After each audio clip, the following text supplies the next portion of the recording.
Budget ng Office of the Vice President aprobado na ng Senado. Makibalita tayo kay Mean Corvera. Mean. Mabilis na inaprubahan ng Senate Finance Committee ang panukalang budget ng Office of the Vice President na abot sa 902.85 million pesos.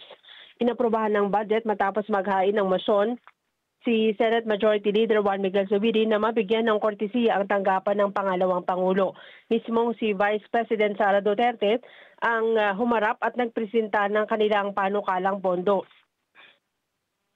Ayon sa pangalawang Pangulo, sa kabila ng maliit na pondo at iba't ibang hamon, hindi nadidiskaril ang kanilang operasyon. Inireport ng Vice President na ang budget ng kanyang tanggapan nitong nakaraang taon ay ginagamit para sa pagbibigay ng medical and burial assistance, livelihood projects, libreng sakay, disaster operations at feeding program.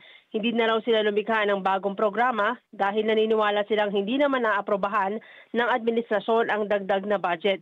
Hiniling na ni Senator Erwin Tulfo na ibalik naman ang tinapyas na 39 million sa budget ng UBP para maayos ang kanilang programa, lalo na para sa social services. Pagkatapos maaprobahan ng budget, nagpaunlak na interview ang Vice President sa media. Sabi niya hindi na raw bago ang mga aligasyon ng pagdadala umano ng milyon-milyong pisong pera para kay dating House Speaker Martin Romualdez.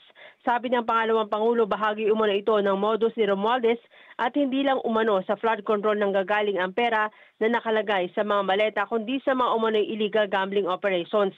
Nagkataon lang anya na ngayon ito na isa publiko dahil may isang dating sundalo na nagsalita. Ayon kay Duterte, may testigo raw siya na magpapatunay pero tumanggi siyang tukuyin dahil sa kanyang seguridad. Narito ang bahagi ng pahayag ni Vice President Sara Duterte.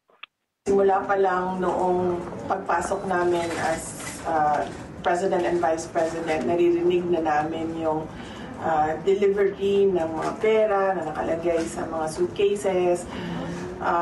Pero ngayon lang siya lumabas in public dahil merong witness na nagsabi na siya mismo ang nagdadala ng mga suitcases na yon.